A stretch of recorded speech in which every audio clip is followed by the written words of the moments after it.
देख एकनाथ, डीजल, अरे डीजल का भाव घट गया तो क्या है? हाँ नहीं नहीं, हम टेम्पो का भाड़ा कम नहीं करेंगे, तू बोल दे सबको।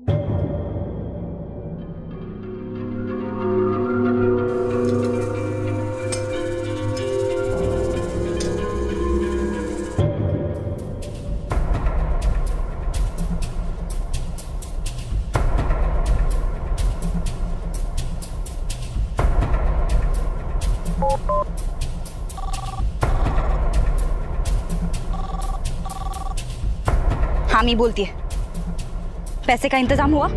देखो अगर मुझे पैसा नहीं मिला ना तो मैं तुम्हें बर्बाद कर दूंगी। 10 लाख, 10 लाख से एक पैसा भी कम नहीं चाहिए।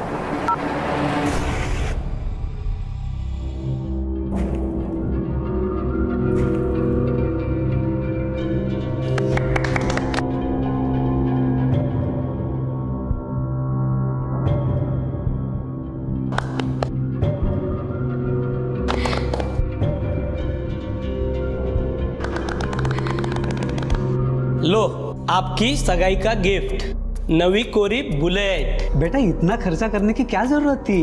उमेश यादव की बहन की शादी है। इस जिले का सबसे बड़ा किसान हूं मैं। सिर्फ मेरी बहन खुश रहनी चाहिए और ये जिम्मेदारी तेरी है।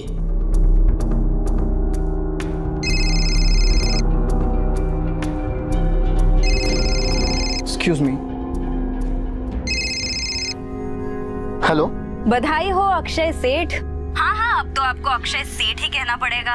बड़े घर के दामाद बन रहे हो। मेरे पैसों का बंदोबस्त किया? अगर नहीं किया ना तो देख लेना, सेठ से भिखारी बनाने में 2 मिनट लगेंगे। तेरा साला है ना उमेश, उसे बस तेरे और मेरे बारे में बताऊंगी, तब तो वो तुझे जमीन में जिंदा गाड़ देगा। कहाँ से लाऊंगा मैं इतने पैसे? वो तेरा प्रॉब्लम है, मुझे बस मेरा पैसा चाहिए। और अगर तूने नहीं दिया ना तो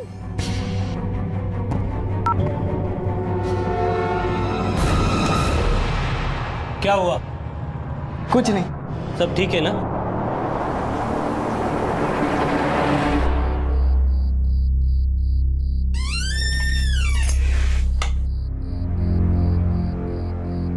सागरिका, अंधेरे में क्यों बैठी है?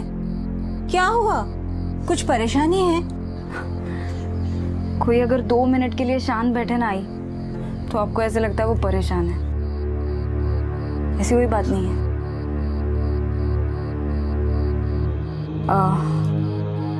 बाबा खेत से नहीं आया अभी तक? चलो हम लोग खाना खा लेते हैं, मुझे बहुत भूख लगी है।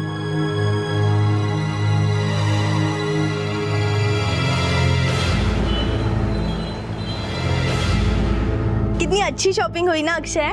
अक्षय ये वाली टी शर्ट तुम मुझे अभी पहन के दिखाओ। कौन सी? ये वाली। अरे वाह अक्षय, तुम्हारी शादी तय हो गई और तुमने मुझे बताया भी नहीं। श्वेता, तुम ये सब लेके अंदर जाओ और आई को कहना कि चाय बनाए। मैं अभी आता हूँ।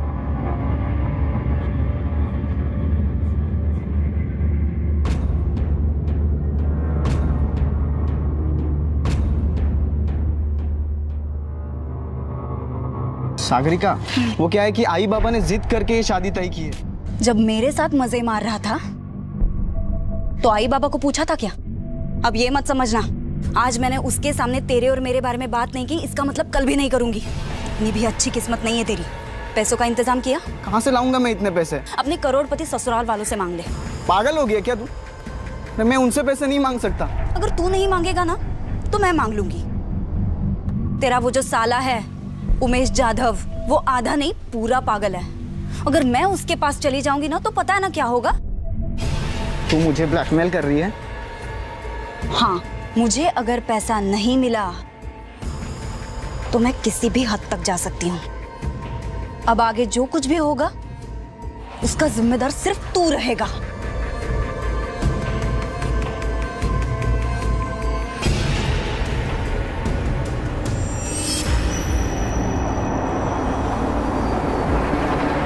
बीस साल की सीधी सादी दिखने वाली सागरिका एक गरीब किसान की इकलौती बेटी थी, जिसे देखकर कोई नहीं कह सकता था कि वो एक ब्लैकमेलर भी हो सकती है। लेकिन ब्लैकमेलिंग उसकी जरूरत है, मजबूरी है या फिर शौक। उसे शायद ये एहसास भी नहीं था कि वो एक संगीन जुर्म कर रही थी।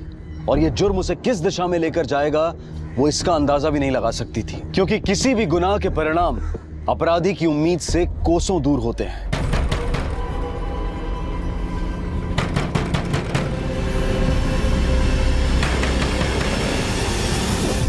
आले, हाँ आई।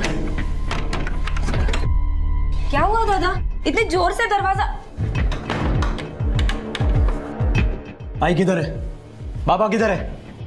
आई मंदिर में गई है, भजन है ना, और बाबा पंचायत में। क्या हुआ भाऊ?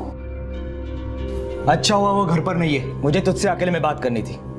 तेरा उस अक्षय घोलप के साथ क्या चल रहा है? पानी लेकर आती हूँ। भाऊ, पहले मेरे सवालों का जवाब दे। क्या चल रहा है तेरा उसके साथ? मुझे सच सुनना है, सिर्फ सच। वो मेरे कॉलेज में पढ़ता है, लेकिन कुछ महीने पहले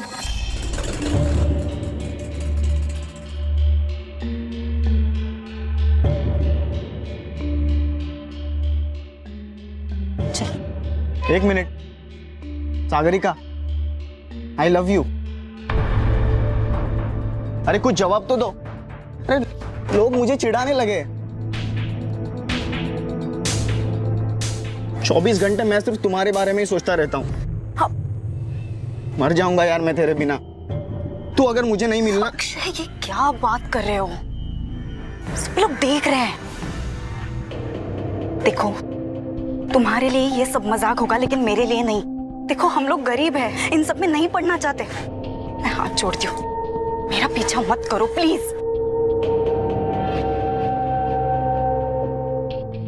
एक बात पूछूं?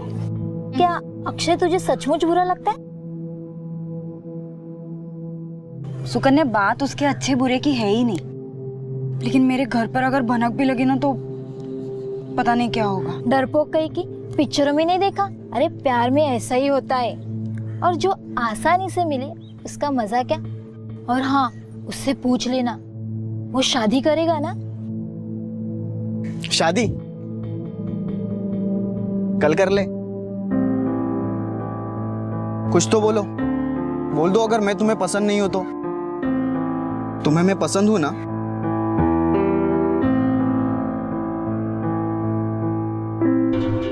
मैं चाहते हुए भी खुद को आगे बढ़ने से रोक नहीं पाई, और प्यार के बहाव में दोनों ने अपनी सारी हदें पार कर दी। सुनो ना अक्षय, हाँ? वो हम शादी कब करेंगे? क्योंकि मैं अब और झूठ नहीं बोल सकती घर पे। बस कुछ और दिन। जिस दिन आई बाबा अच्छे मूड में होंगे ना, उस दिन मैं हमारी शादी की बात करूंगा। लेकिन बाद में पता नहीं मुझे बहुत डर लगने लगा, और कुछ ही दिनों में मेरा ये डर सच में बदल गया। क्या? तुम प्रेग्नेंट हो? लेकिन कैसे? कैसे मतलब? अक्षय, ये क्या बात कर रहे हो तुम? सागरिका, आराम से। तुम दोनों शांति से क्यों नहीं बात करते? तुम जाके एबॉर्शन करवा लो। करवा लो का क्या मतलब है? तुम नहीं आओगे मेरे साथ? नहीं, अरे मैं नहीं आऊंगा। अरे वहाँ कोई पहचान का मिल गया तो, और उसने घर पे बता दिया तो आई बाबा को धक्का बैठेगा। हाँ हाँ, तुम्हें तो सबकी चिंता है सिवाय मेरे। अरे एक बार कहा ना, नहीं आऊंगा मतलब नहीं आऊंगा। मैंने सातारा जाकर अपना अबॉर्शन करवाया, वो नहीं आया मेरे साथ, सुकन्या आई थी। भाव में खरं सांगते, उसके बाद उसने मुझे अवॉइड करना शुरू किया। मैंने उसे मिलने की बहुत कोशिश की, लेकिन जब भी मुझे वो देखता था अपना रास्ता बदल देता था। फिर मुझे पता चला कि अगले 15 दिनों में उसकी शादी होने वाली है। वो उमेश जाधव है ना, उसकी बहन से।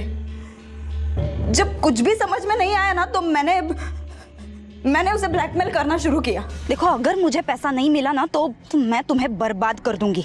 10 लाख रुपए मांगे उससे, किसी लालच से नहीं।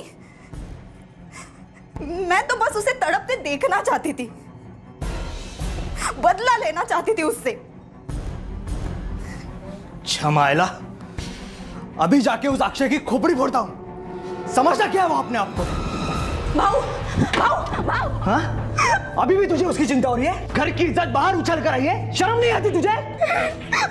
एक काम कर, मैं जैसे बोलता हूँ वैसे कर। अभी के अभी उसे फोन कर और कल कैसे भी करके उसे पनाड़ा के जंगल में बुला।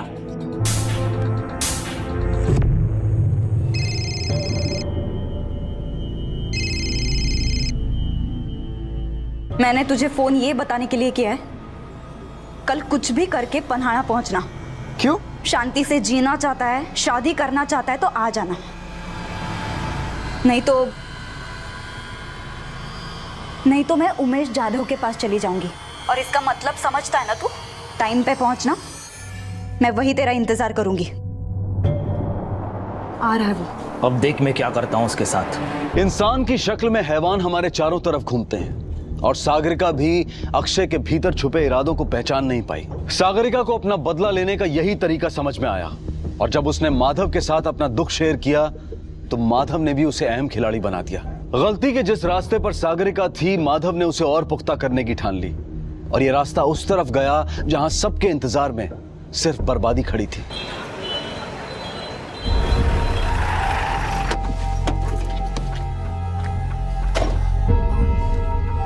यहीं पे हम लोग मिलते थे।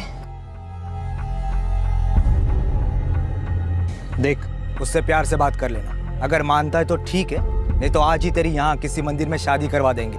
भाऊ, और उसके फोटो उमेश जाधव को भेज देंगे। तेरे को जो बदला लेना है वो जिंदगी भर लेती रहना। हम लोग अभी जाकर शादी का सामान लेकर ही आते हैं। हम लोग 10 मिनट में आते हैं, तू जा। चला रे।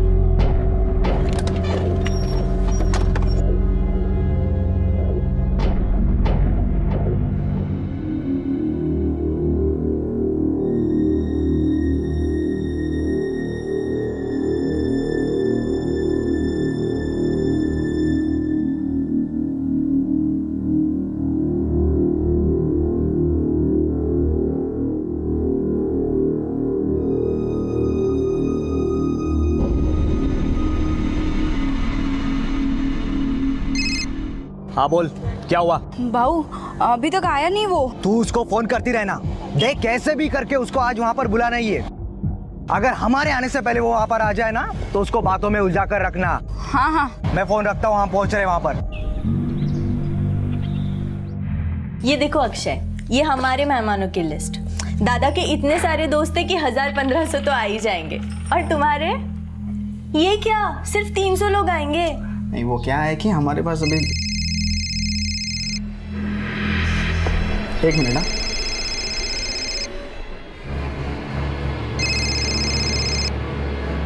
हेलो, किधर है तू? आया क्यों नहीं अभी तक? हाँ हाँ, बस 10 मिनट में आता हूँ।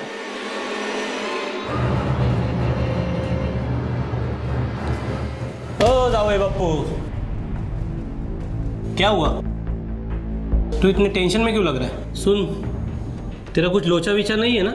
अगर ऐसी वैसी बात मुझे पता चली ना तो शादी की हवन की जगह तेरी चीता जलेगी।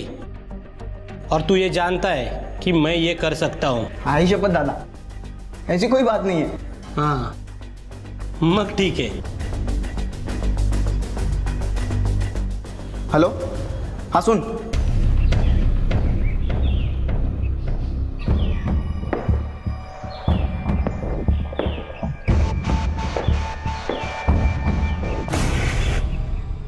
कौन हो तुम लोग?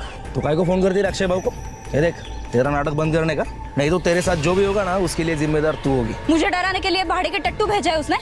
लेकिन देखो, तुम लोग कौन हो मुझे पता नहीं है और मैं जानना भी नहीं चाहती। ये टायर को भी अभी पंक्चर होना था। हाँ, अरे चलो जल्दी जल्दी करो यार।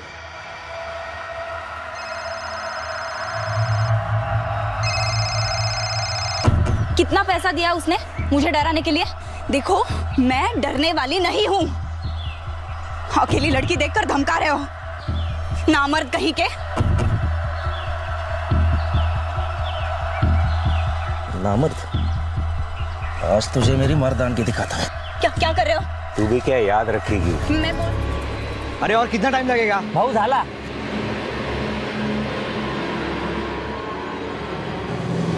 Sagarika miss call.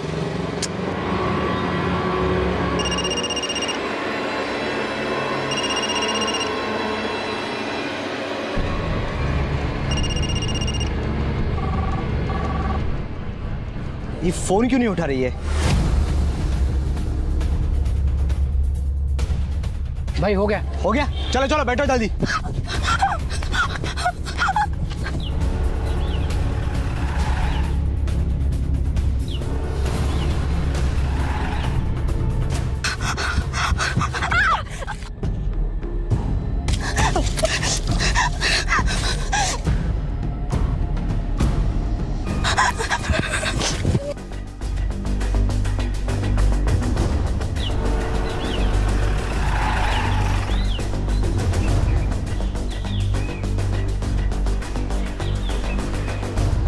सागरिका, सागरिका, अगर मेरे बहन को कुछ हुआ ना तो अक्षय को जिंदा जला दूंगा मैं।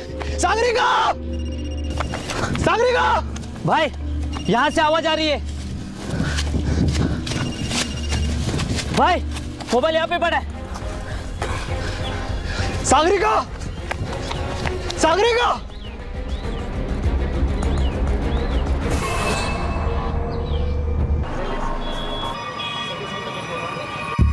काम हो गया। तुमने जितना कहा था उससे ज्यादा किया है। और अगर उसका फोन आया तो? जिंदगी में कभी नहीं करेगी। तुमको तो क्या, किसी और को भी फोन करने से डरेगी।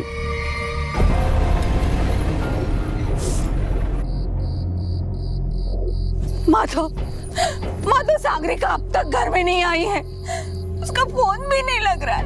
मैंने उसकी सारी सहेलियों की फोन किया, वो कहीं पे भी नहीं है। माधव, मुझे बहुत डर लग रहा है। माधव, पता नहीं मेरी बेटी।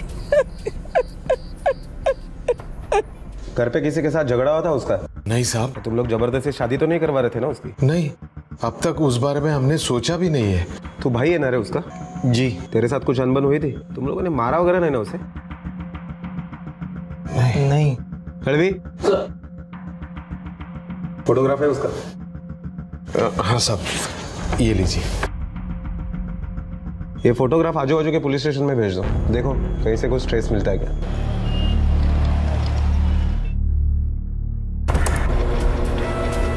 सर, सागरिका के कॉल डिटेल्स।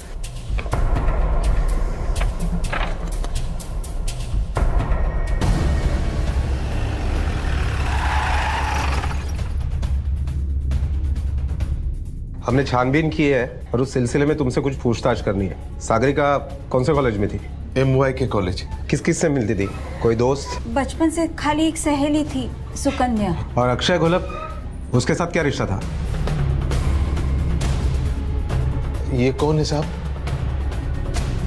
तुम्हें तो पता ही होगा ना, बहन थी तुम्हारी। उसके कॉल रिकॉर्ड के हिसाब से उस दिन उसने सिर्फ तुम्हें और अक्षय को फोन किया था। कल ही पुलिस स्टेशन में हमें पता चल गया था कि तुम सब जानते हो। अब बोलते हो या बुलवाऊं? मुझे पता था साहब। उस दिन मैं जैसे बोलता हूँ वैसे कर। अभी के अभी उसे फोन कर और कल कैसा भी करके उसे पनाड़ा के जंगल में बुला। देख, उससे प्यार से बात कर लेना। अगर मानता है तो ठीक है, नहीं तो आज ही तेरी यहाँ किसी मंदिर में शादी करवा देंगे। सागरिका, सागरिका, सागरिका।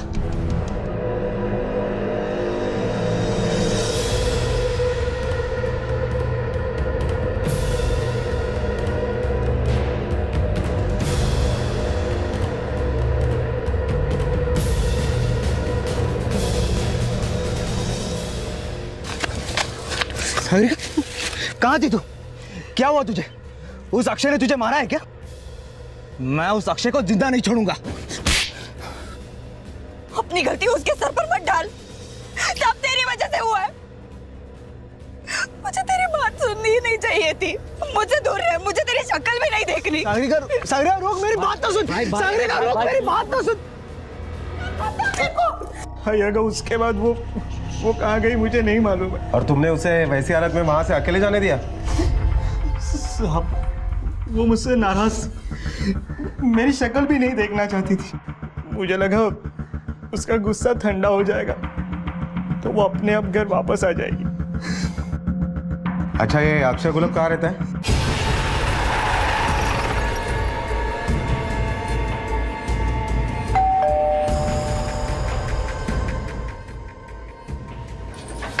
अक्षय को बुलाइए, हमें उससे बात करनी है। मुझे कुछ नहीं पता साहब, मैं तो कल पूरा दिन घर पर था। हाँ, हमारा बेटा बहुत शरीफ है और आप जिस लड़की के बारे में बोल रहे हो हम उसे जानते तक नहीं। आप नहीं जानते पर ये जानता है।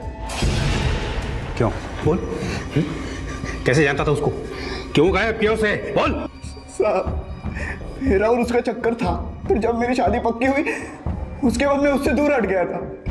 ना ही उसे देखा, ना ही कभी उससे बात की। अच्छा, तो ये क्या है? ये कॉल रिकॉर्ड्स बताते हैं कि रोज तुम दोनों में बातचीत होती थी, वो भी 10-15 मिनट तक, और तू कहता है कि रिश्ते खत्म हो गए थे। बोल। मेरे तरफ से खत्म हो गया था, पर उसको रिलेशन खत्म करने के लिए पैसे चाहिए थे, कीमत मांग रही थी साहब। आखिरी बार कब मिला था उससे? बोल। उसने मुझे पन्ना लेके जंगल में मिलने बुलाया था। तो तूने क्या किया? मैं नहीं गया साहब, मैं उसकी धमकियों से बहुत तंग आ चुका था। अच्छा, इसीलिए तुमने उसको गायब कर दिया? गायब कर दिया या मार डाला? नहीं साहब, नहीं। माधव का प्लान मुंह के बल गिरा और सागरिका एक बहुत बड़े हादसे का शिकार हो गई। सब अपने आप को और अपनी झूठी इज्जत को बचाने में लगे हुए थे। ऐसा लग रहा था जैसे सागरिका सबके लिए एक हाशिए पर चली गई है। जिसके साथ प्यार के नाम पर विश्वासघात हुआ, वो कहां है, किस हाल में है, ये कोई नहीं जानता था। अक्षय ने सागरिका से उसके सारे सपने छीनकर उसे दुख और जिल्लत की जिंदगी जीने के लिए छोड़ दिया था। पुलिस ने अक्षय से पूछताछ की क्योंकि अक्षय के पास सागरिका को गायब करने का मकसद था, लेकिन सबूतों के अभाव में पुलिस को अक्षय को छोड़ना पड़ा। चले रुक। मैं तुम्हारा दुख समझ रहा हूं, इसीलिए सिर्फ वार्निंग देके छोड़ रहा हूं। अगर अगली बार कुछ गड़बड़ की तो सीधा अंदर डाल दूंगा। साहब, अगर इसने मेरे बहन के साथ कुछ गड़बड़ की होगी ना तो मैं इसे जान से मार दूंगा, फिर चाहे उसके लिए मुझे फांसी क्यों ना हो जाए। मुझ पे हाथ उठाने से पहले अपने बहन से जाके बात कर, पता नहीं कहां कहां मुंह मारती है। चुपचाप खड़ा रह। ये अबॉर्शन की बात तुमसे किसने कही? मैंने सातारा जाकर अपना अबॉर्शन करवाया, वो नहीं आया मेरे साथ, सुकन्या आई थी। मैं उसके साथ खुद गई थी सातारा में डॉक्टर जोशी के क्लिनिक में। उसने मुझे बताया कि ये बच्चा अक्षय का है। अक्षय जानता था ये बात? हाँ साहब। सिवाय पुलिस के कोई भी सागरिका को ढूंढने की कोशिश नहीं कर रहा था, लेकिन पुलिस के हाथ भी कुछ नहीं लग रहा था। और फिर कहानी ने जो मोड़ लिया वो कल्पना से भी परे था।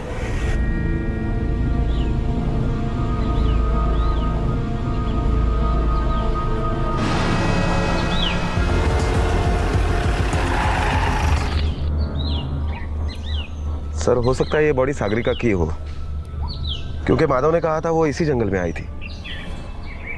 एक काम करो, माँ बाप को शिनाख्त के लिए बुलाओ। चेहरा तो बिगड़ गया है, देखो शायद घड़ी, अंगूठी और कपड़े से पहचान हो सकती है तो। Yes sir.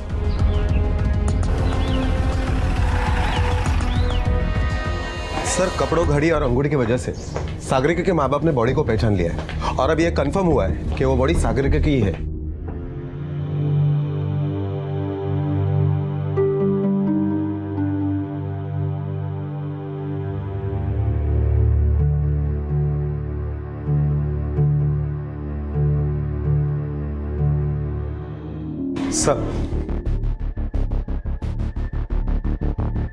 सर, सागरिका के खून से पहले उसके साथ बलात्कार हुआ था, वो भी 2 अलग अलग आदमियों ने किया था। उसकी बॉडी से और वारदात की जगह से 2 आदमियों के डीएनए सैंपल मिले। साहब, यही वो जगह है जहां वो अक्षय से मिलने वाली थी। लेकिन सर, सागरिका की बॉडी यहाँ से आधे किलोमीटर दूर मिली थी, फिर वो वहां कैसे पहुंची? इसका मतलब है शायद वो यहाँ से किसी के डर से भागी थी। लेकिन किसके डर से? तुम्हें उसका मोबाइल कहाँ मिला था? साहब, मोबाइल इधर मिला था। भाई, मोबाइल यहाँ पे पड़ा है। सर, वहां कुछ मिला है। सर, यहाँ पे झाड़ी में फंसा हुआ उसके दुपट्टे का कपड़ा। इसका मतलब वो भागते हुए यहाँ से गुजरी होगी।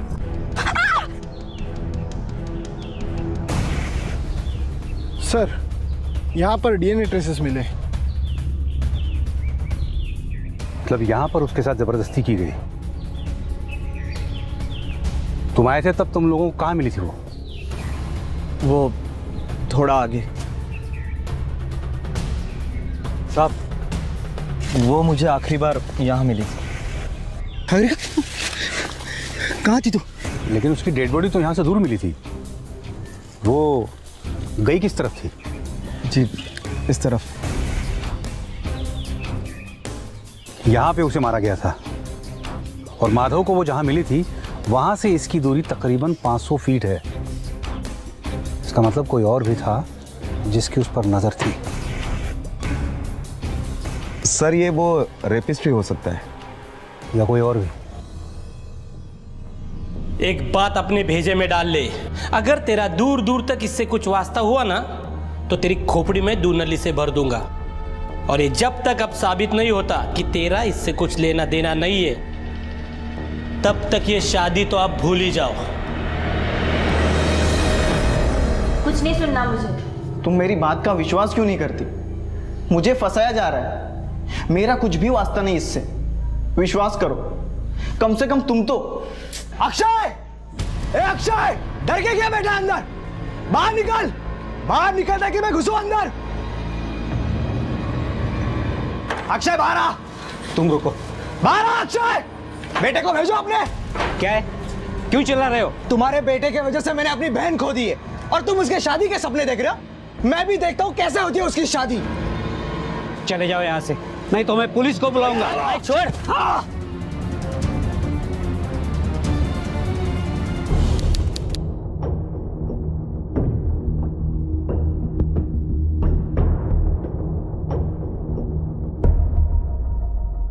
अगर हम शुरू से देखते हैं तो अक्षय के अलावा किसी के पास कोई मकसद नहीं था सागरिका को मारने का। हमें अक्षय को उठाना पड़ेगा। अक्षय! अक्षय! अक्षय! क्या हुआ? अक्षय घर में है लेकिन दरवाजा ही नहीं खोल रहा। देखिए ना, ये कब से फोन ट्राई कर रहे हैं, फोन भी नहीं उठा रहा है। लड़वी देखो।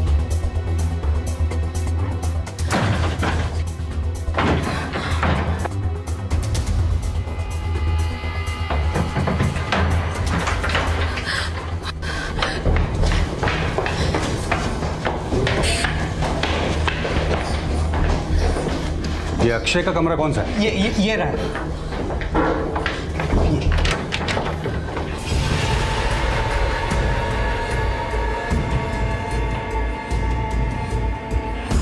सर ये तो मर चुका है।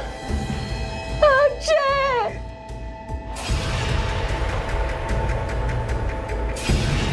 लेकिन अब तो अक्षय खुद ही मारा जा चुका था। इसके बाद निशाने पर थे माधव और उमेश।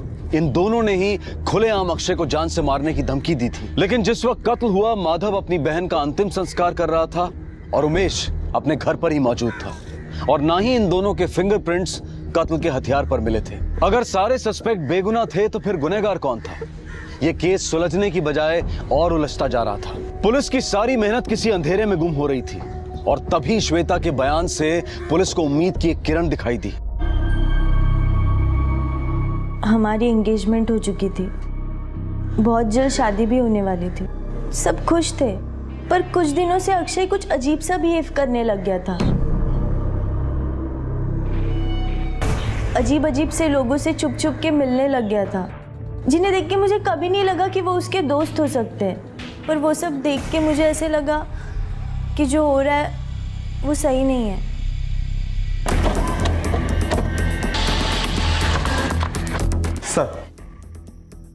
सर अक्षय के कॉल रिकॉर्ड्स के मुताबिक इन दो नंबर पर कई बार फोन किए गए और हर वक्त सागरिका के फोन के तुरंत बाद किए गए। इसका मतलब इन दोनों नंबर्स का सागरिका के मर्डर के साथ जरूर कोई ना कोई कनेक्शन है। एक काम करो, इन दोनों नंबर के डिटेल्स निकालो और उन्हें लेके आओ। चलो चले, उठ चल। सोपान रोक! सोपान भाग भाग भाग भाग जल्दी से। इधर भागेगा। चलो अंदर बैठ।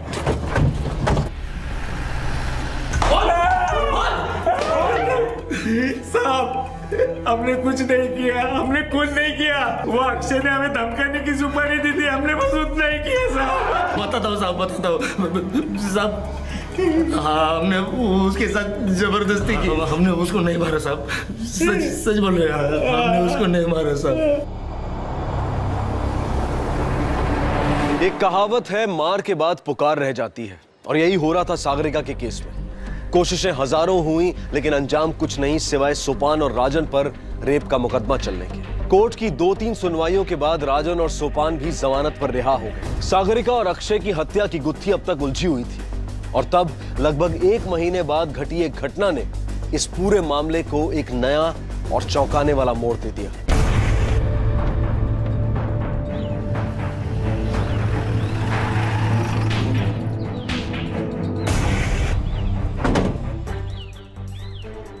हटिए, पीछे हटिए, पीछे हटिए।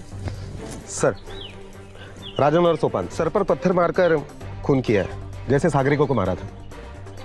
मौत लगभग 5-6 घंटे पहले हुई है सर, और बॉडी के ऊपर सूखी घास भी डाली गई है। बॉडी के पास शराब की बोतल भी मिली है सर। किसी ने कुछ देखा है? नहीं सर, लेकिन ये किसान है जिसने सबसे पहले बॉडी को देखा, सूखी घास उठाने के लिए आया था। आपने पत्थर को हाथ तो नहीं लगाया? नहीं साहब। सर, पत्थर के ऊपर के भी फिंगरप्रिंट्स ले लिए।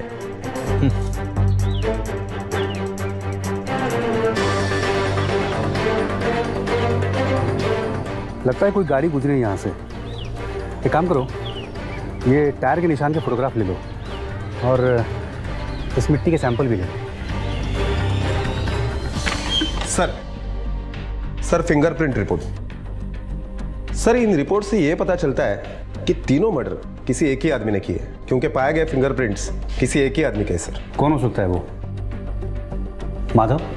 नहीं सर, माधव के फिंगरप्रिंट्स इस रिपोर्ट से मैच नहीं करते। और जिस दिन डबल मर्डर हुआ उस दिन माधव का मोबाइल लोकेशन टेम्पो यूनियन के मोर्चे का ही था। हो सकता है खुद ना गया हो, किसी और को सुपारी दी हो।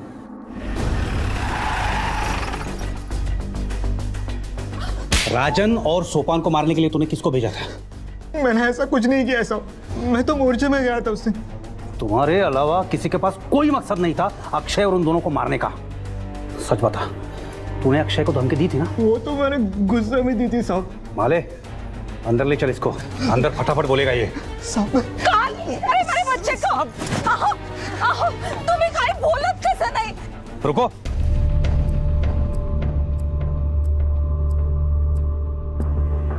तू तो मोर्चे में था ना परसों? तेरी गाड़ी के टायर पे ये कीचड़ कहां से आया? कहां गया था तू परसों गाड़ी लेके? मैं तो मोर्चे के गाड़ी के साथ गया था। परसों तो बाबा गाड़ी लेके गए थे।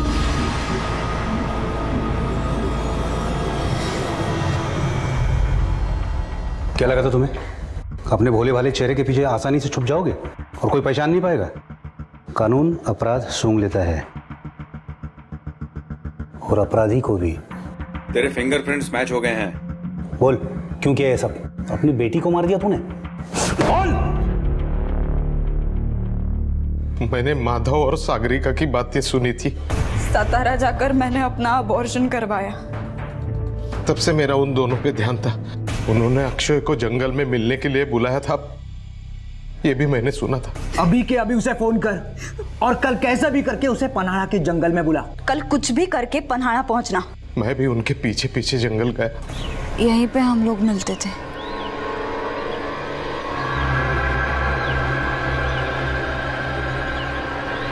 एक काम ठीक से नहीं कर सका तू? सागरिका, मेरी बात तो सुन। सागरिका, रुक। जब वो वहां से निकली तो मैं भी उसके पीछे पीछे गया। सागरिका,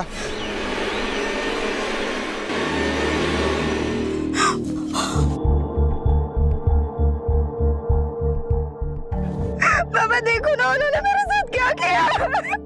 बाबा मैं क्या करूंगी? बोलो ना कुछ तो। कुछ तो बोलो, कुछ तो बोलो ना। मैं क्या करूं?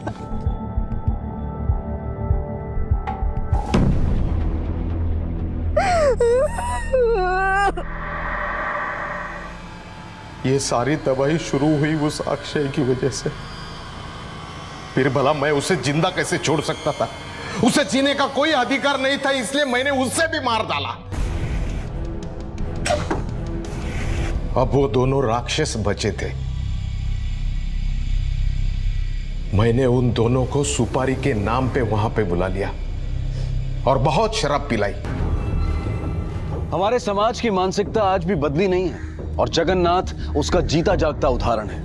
उसने अपनी ही बेटी को बड़ी बेरहमी से मार डाला। वो बेटी जो प्यार के नाम पर धोखा खा चुकी थी और अपनी अस्मिता बचाए रखना चाहती थी, जिसकी कोई गलती नहीं थी, जिसे इस मुश्किल वक्त में अपने बाप के कंधे का सहारा मिलना चाहिए था, उसी बाप ने अपने हाथों से उसे मार डाला, सिर्फ अपनी झूठी शान के लिए। अगर जगन्नाथ में पुलिस की मदद भी होती तो सागरिका को न्याय भी मिलता और वो आज जिंदा भी होती। किसी भी इंसान को कानून अपने हाथ में लेने का हक नहीं है। सागरिका अपनी सारी अधूरी इच्छाओं के साथ दूसरी दुनिया में जा चुकी है और जगन्नाथ सलाखों के पीछे, जिसके लिए वो खुद जिम्मेदार है, उसे कानून ने आजीवन कारावास की सजा सुनाई है। बच्चों की गलती पर माता पिता का गुस्सा होना वाजिब है, लेकिन जरूरत है कि ऐसे वक्त में बच्चों से बातचीत की जाए, उन्हें समझने और समझाने की कोशिश की जाए। आप सबसे गुजारिश है कि गुस्से को कभी भी अपने ऊपर हावी ना होने दें और विवेक से काम लें।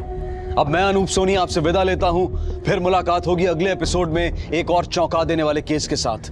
तब तक अपना और अपने परिवार का ख्याल रखें और देखते रहें क्राइम पेट्रोल डायल 100। सबक एक को, सीख हम सबको। जय Hind. For more updates, subscribe to our channel, click the show links and enjoy watching the videos.